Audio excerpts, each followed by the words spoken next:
Hello दोस्तों, स्वागत है आपका अपने YouTube चैनल एजुकेशन अड्डा पर। तो कैसे हैं दोस्तों? उम्मीद करता हूँ अच्छे होंगे, ज़बरदस्त होंगे और मस्त होंगे और अच्छे से पढ़ाई कर रहे होंगे। सॉरी दोस्तों, कुछ दिनों से कुछ वीडियो नहीं पढ़ पाए जिससे मेरा स्वास्थ्य ठीक नहीं था। तो दोस्तों आज से हम लोग कंटिन्यू करेंगे क्लास 7 की NCERT और वो भी क्वेश्चन बेस्ड, और वो क्वेश्चन कहाँ से बने हैं उसका प्रूफ। ठीक है दोस्तों, NCERT के सहित देखेंगे और NCERT के थ्रू उसी से क्वेश्चन रहेगा और फिर उसके बाद डिस्क्रिप्शन उसका कहाँ से क्वेश्चन बना है, फिर क्वेश्चन फिर डिस्क्रिप्शन। तो दोस्तों जैसा कि आप लोग देखते हैं BPSC TRE 1, TRE 2, TRE 3 और TRE 4 में भी क्वेश्चन बनेंगे। NCERT से ही क्वेश्चन बने हैं और बनेंगे भी वहीं से। तो दोस्तों आइए, NCERT का बहुत महत्व है, हम लोग देखते हैं क्वेश्चन। आइए दोस्तों, ठीक है, पहले क्वेश्चन देखते हैं।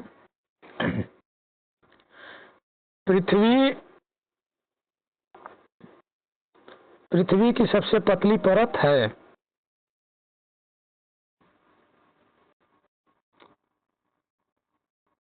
पृथ्वी की सबसे पतली परत है।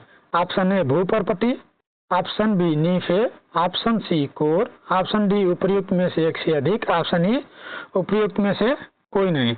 हम लोग का राइट आंसर हो जाएगा ऑप्शन ए भूपर्पटी। ठीक है दोस्तों, आइए इसका प्रूफ देखते हैं कहाँ से क्वेश्चन बना है। ठीक है दोस्तों, आइए देखिए, पृथ्वी का आंतरिक भाग एक प्याज की तरह पृथ्वी भी एक के ऊपर एक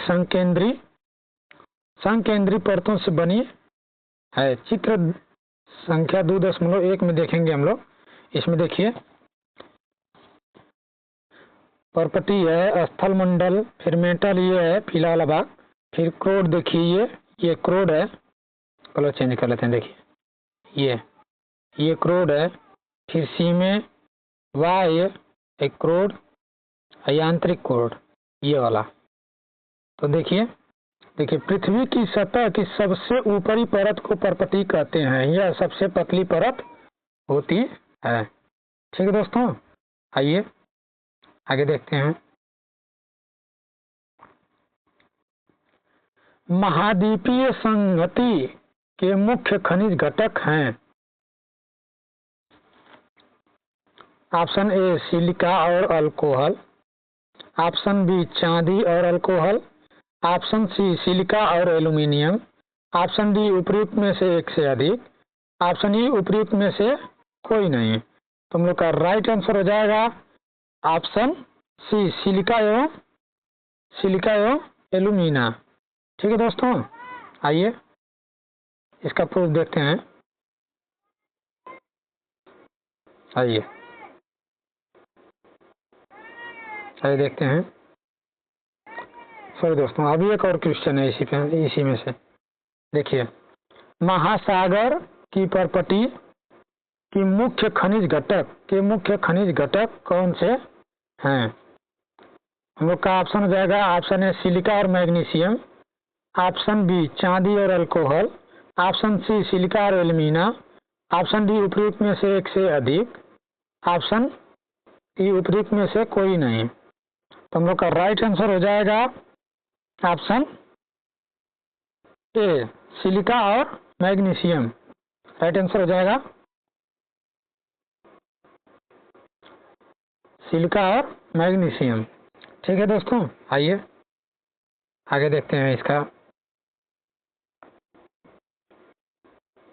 प्रूफ। थोड़ा सा और ऊपर कर लेते हैं जिसे, अरे नहीं दोस्तों पूरा है। ठीक,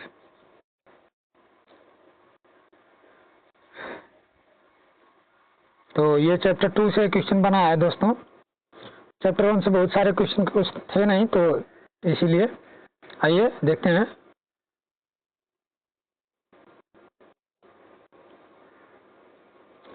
हमारी पृथ्वी के अंदर, तो हम लोग प्रूफ देखते हैं।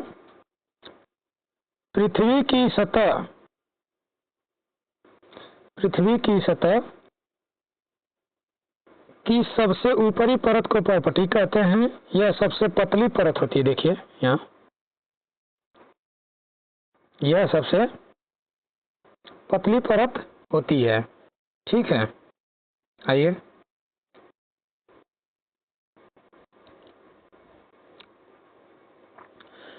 विश्व की सबसे गहरी खान दक्षिण अफ्रीका में स्थित है तथा इसकी गहराई लगभग 4 किलोमीटर है। आगे भी देख लेते हैं। तेल की खोज में इंजीनियर 6 किलोमीटर गहराई तक खोद चुके हैं। पृथ्वी के केंद्र तक पहुंचने के लिए जो बिल्कुल असंभव है। आपको समुद्र की सतह पर 6000 किलोमीटर गहराई तक खोदना होगा। तो जैसा कि आप लोग देख रहे हैं दोस्तों, लाइन बाय लाइन एकदम क्वेश्चन इसी से बन रहे हैं, एनसीईआरटी से ही। आप देखे होंगे बिहार टीआरई 1, टीआरई 2, टीआरई 3। ठीक है, आइए देखते हैं। महाद्वीपीय संगति मुख्य रूप से सिलिका एवं एल्यूमिना जैसे खनिजों से बनी है, इसलिए इसे सीएल या सिलिका तथा एल्यूमिना कहा जाता है। महासागर की परपटी मुख्यतः सिलिका और मैग्नीशियम की बनी है। देखिए दोस्तों, ये क्वेश्चन हम लोग का, और ये टीआरई 1 में भी पूछा गया था दोस्तों, टीआरई 1 का क्वेश्चन है। ठीक है दोस्तों, देखिए, ये देखिए हम लोग का ये महाद्वीपीय परपटी जिसे सिलिका एल्यूमिना बनता है, महाद्वीपीय। ठीक है, आइए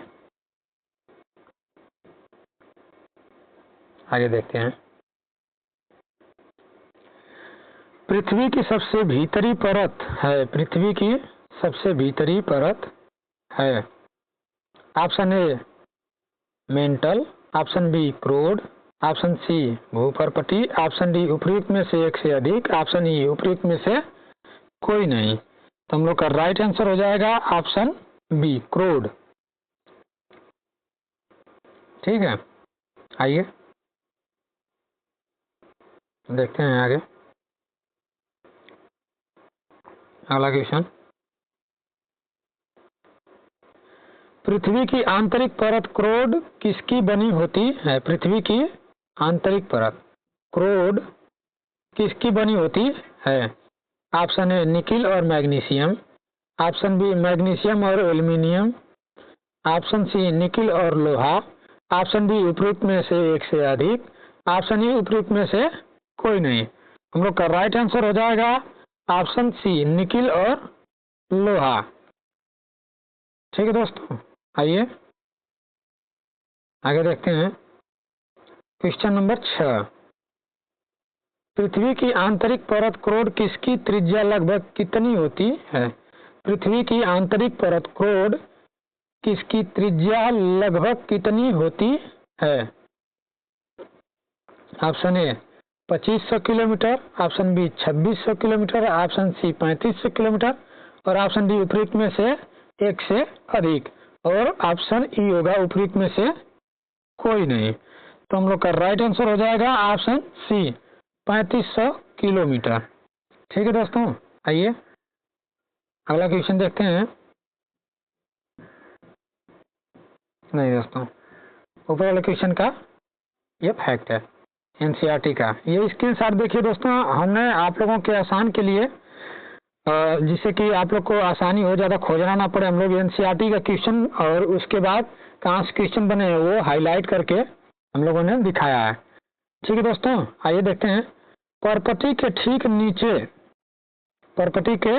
ठीक नीचे मेटल होता है जो 2900 किलोमीटर की गहराई तक फैला होता है। इसकी सबसे आंतरिक परत क्रोड है। ठीक है, आइए आगे देखते हैं। देखिए, जिसकी त्रिज्या लगभग 3500 किलोमीटर है, यह मुख्यतः निकिल एवं लोहे की बनी होती है तथा इसे नीफे या निकिल तथा फेरस कहते हैं। केंद्रीय क्रोड का तापमान एवं दाब काफी उच्च होता है। तो देख रहे हैं दोस्तों, एकदम लाइन बाय लाइन हूबहू क्वेश्चन बनते जा रहे हैं। ठीक है, आइए अगला क्वेश्चन देखते हैं। Question number 7। हमारी पृथ्वी की त्रिज्या लगभग कितनी है? Option A 5500 kilometre, option B 6371 kilometre, option C 7400 kilometre, option D उपयुक्त में से एक से अधिक, ऑप्शन ई उपयुक्त में से कोई नहीं। तो हमारा राइट आंसर हो जाएगा 6371 किलोमीटर। ठीक है दोस्तों, आइए इसका फैक्ट देखते हैं। क्या आप जानते हैं, आप देखेंगे एनसीईआरटी के कोने कोने में कहीं कहीं एक वो खाना टाइप बना करके जैसा कि बना है उसी का ये कटिंग है, उसमें लिखा रहता है क्या आप जानते हैं, तो उसी में से एक क्वेश्चन बना हुआ है। देखिए, पृथ्वी के आयतन का केवल 1% हिस्सा ही पर्वतीय है, 84% मेटल एवं 15% हिस्सा क्रोड है। पृथ्वी की त्रिज्या 6371 किलोमीटर है। देख रहे हैं, एकदम सेम क्वेश्चन लाइन से ही उठा करके आ गया है। चलिए आगे देखते हैं।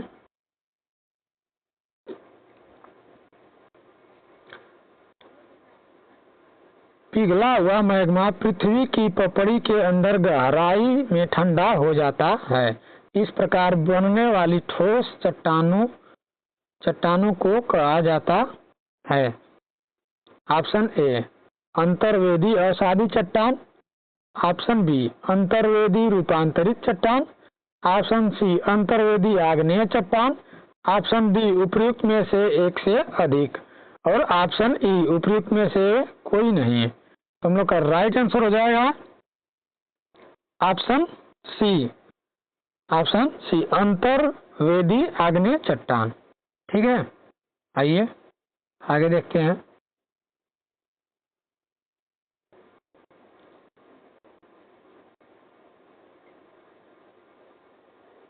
चलिए दोस्तों, आइए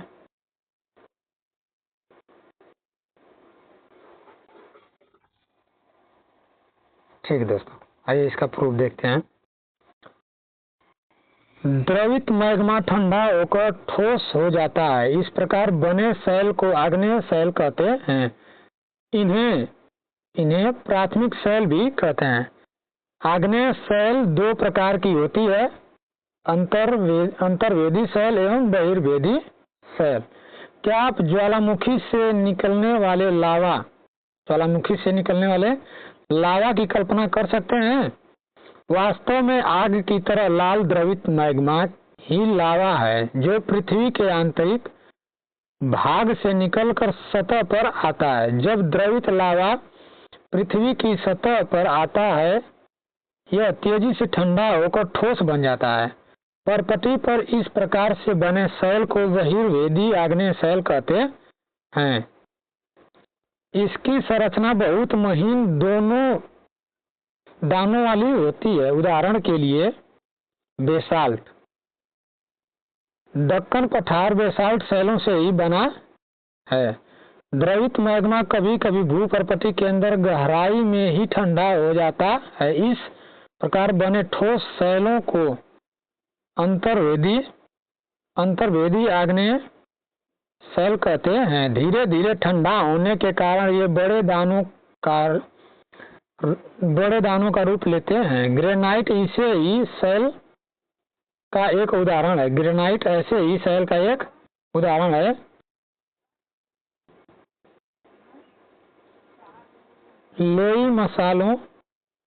लेई या मसालों तथा दानों का चूर्ण बनाने के लिए जिन अपघर्षण पत्थरों का उपयोग होता है वे ग्रेनाइट के बने होते हैं।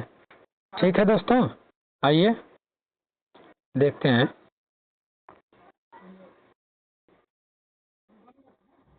शब्द की उत्पत्ति। इग्नियस, लैटिन शब्द इग्निस जिसका अर्थ है अग्नि। सेडिमेंट्री, लैटिन शब्द सेडिमेंट्स जिसका अर्थ है स्थिर। मेटामॉर्फिक, ग्रीक शब्द मेटामॉर्फोस जिसका अर्थ है रूप परिवर्तन। ठीक है, मुख्य रूप से सेल तीन प्रकार के होते हैं: आग्नेय इग्निस सेल, अवसादी सेडिमेंट्री सेल एवं कायांतरित मेटामॉर्फिक सेल, मेटामॉर्फिक सेल। द्रवित मैग्मा ठंडा होकर ठोस हो जाता है, इस प्रकार बने सेल को आग्नेय सेल कहते हैं। इन्हें प्राथमिक सेल भी कहते। आग्नेय सेल दो प्रकार की होती है, अंतर्वेदी सेल और बहिर्वेदी सेल। क्या आप ज्वालामुखी से देखिए दोस्तों आगे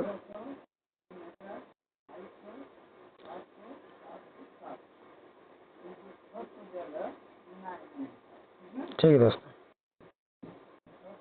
आइए अगला क्वेश्चन देखते हैं। जीवाश्मृत डैश के अवशेष हैं, मतलब जीवाश्मृत किसके अवशेष हैं? ऑप्शन ए पौधे, ऑप्शन बी जंतु, ऑप्शन सी मिट्टी, ऑप्शन डी उपयुक्त में से एक से अधिक, ऑप्शन ई उपयुक्त में से कोई नहीं।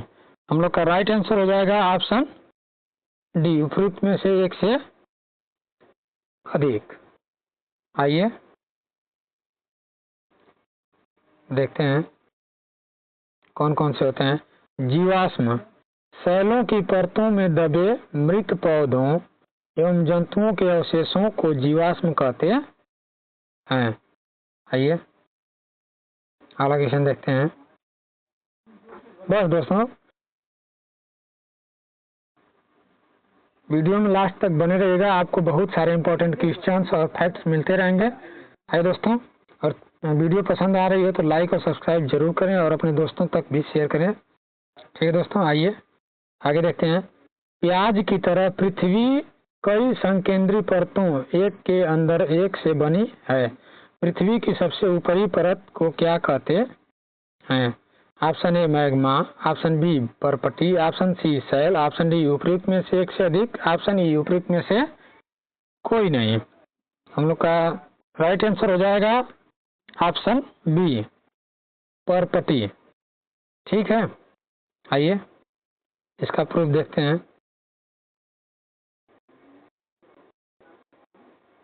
देखिए दोस्तों, पृथ्वी की सतह की सबसे ऊपरी परत को परपटी कहते हैं, यह सबसे पतली परत होती है। देखिए, और आगे हम लोग इसको देख भी चुके हैं। ठीक है, आइए आगे देखते हैं। क्वेश्चन नंबर 11, जब मैग्मा पृथ्वी की गहराई से ऊपर की ओर आता है तो उसे क्या कहते हैं? ऑप्शन ए तलछट, ऑप्शन बी सेल, ऑप्शन सी ज्वालामुखी, ऑप्शन डी उपयुक्त में से एक से अधिक, ऑप्शन ई उपयुक्त में से कोई नहीं। हम लोग का राइट आंसर हो जाएगा ऑप्शन सी ज्वालामुखी। चलिए दोस्तों, आइए अगला क्वेश्चन देखते हैं। नहीं, इसका फैक्ट देखते हैं 11 का। ठीक,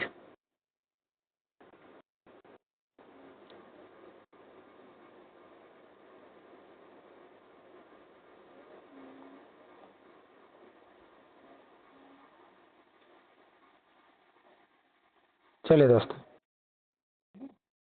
ये कटिंग हम लोग पीछे पढ़ चुके हैं। चलिए अगला क्वेश्चन देखते हैं। किस प्रकार की चट्टानों को प्राथमिक सेल कहा जाता है? ऑप्शन ए रूपांतरित, ऑप्शन बी जीवाश्म, ऑप्शन सी अवसादी, ऑप्शन डी उपयुक्त में से एक से अधिक, ऑप्शन ई उपयुक्त में से कोई नहीं। हम लोग का राइट आंसर हो जाएगा ऑप्शन सी अवसादी। सॉरी दोस्तों, पेन लेना भूल गए। ठीक है, हम लोग का राइट आंसर हो जाएगा ऑप्शन सी।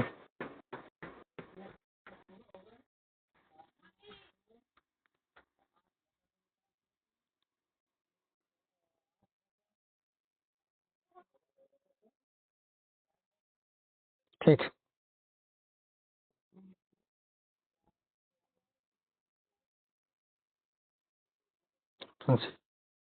अवसादी। ठीक, चलिए आगे देखते हैं। शैल एवं खनिज। द्रवित मैग्मा ठंडा होकर ठोस हो जाता है, इस प्रकार बने शैल को आग्नेय शैल कहते हैं। इन्हें प्राथमिक शैल भी कहते हैं। पिछले का कटिंग है, ठीक। आइए 13 नंबर देखते हैं।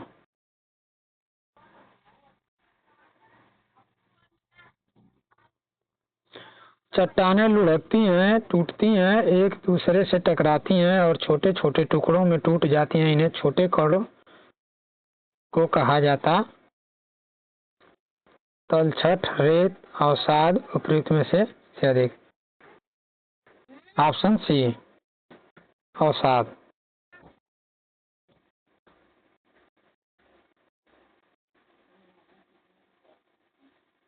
देखिए, ये अदृढ़ अवसाद दबकर एवं कठोर होकर शैल की परत बनाते हैं। इस प्रकार की शैलों को अवसादी शैल कहते हैं। उदाहरण के लिए बलुआ पत्थर रेत के दानों से बना होता है। इन शैलों में पौधों, जानवरों एवं अन्य सूक्ष्म जीवाणुओं से जो कभी इन शैलों पर रहे हैं को जीवाश्म भी कहते हैं। देखिए यहाँ पे देखते हैं, शैलें लुढ़क कर, चटक कर तथा एक दूसरे से टकरा कर छोटे छोटे टुकड़ों में टूट जाती हैं। इन छोटे कणों को अवसाद कहते हैं। ये अवसाद हवा, जल आदि के द्वारा एक स्थान से दूसरे स्थान पर पहुंचकर जमा कर दिए जाते हैं। ये अदृढ़ अवसाद दबकर कठोर चट्टान बन जाते हैं। आइए अगला क्वेश्चन देखते हैं। Question number 14। क्या होता है जब आग्नेय और अवसादी चट्टानें गर्मी और दबाव में आ जाती? ऑप्शन ए, ये वे कायांतरित शैलों में परिवर्तित हो जाती हैं। ऑप्शन बी, वे जीवाश्म में बदल जाते हैं। ऑप्शन सी, अभी ग्रेफाइट में परिवर्तित हो जाते हैं। ऑप्शन डी, उपयुक्त में से एक से अधिक। ऑप्शन ई, उपयुक्त में से कोई नहीं। तो हम लोग का राइट आंसर हो जाएगा ऑप्शन ए, वे कायांतरित शैलों में परिवर्तित हो जाती हैं। चलिए आगे देखते हैं।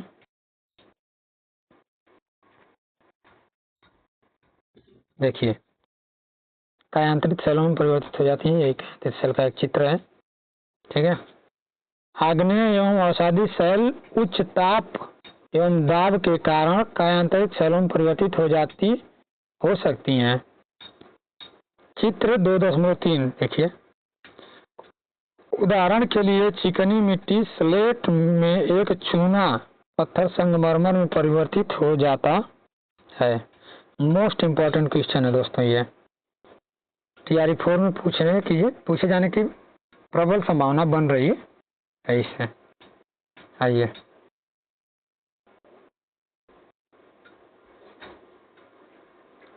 Question number 15। लाल किला बना है। ऑप्शन ए, काला बलुआ पत्थर से। ऑप्शन बी, लाल संगमरमर से। लाल बलुआ पत्थर से उपयुक्त में से एक से अधिक। उपयुक्त में से कोई नहीं। हम लोग का राइट आंसर हो जाएगा ऑप्शन सी, लाल बलुआ पत्थर से। चलिए देखिए, ताजमहल किससे बना है? काला बलुआ पत्थर से, सफेद संगमरमर से। ऑप्शन सी, सफेद बलुआ पत्थर से। ऑप्शन डी, उपयुक्त में से एक से अधिक। ऑप्शन ई, उपयुक्त में से कोई नहीं। हम लोग का राइट आंसर हो जाएगा सफेद संगमरमर से। ठीक है दोस्तों, चलिए तो हम लोग का जहाँ तक है कि कुछ जानते हैं। अनेक स्मारकों के चित्र एकत्र कीजिए तथा पता कीजिए कि वे किन शैलों से बनी हैं। 2 चित्र आप के लिए एकत्रित किए गए हैं। देखिए, जैसा कि मैंने प्रश्न में पढ़ा भी दिया है, ये लाल किला है। ठीक है दोस्तों, देखिए ये लाल बलुआ पत्थर से बना है, प्रूफ है ये, ठीक है, मोस्ट इम्पोर्टेंट है। और ये देखिए ताजमहल, देखिए ताजमहल सफेद संगमरमर से बना है।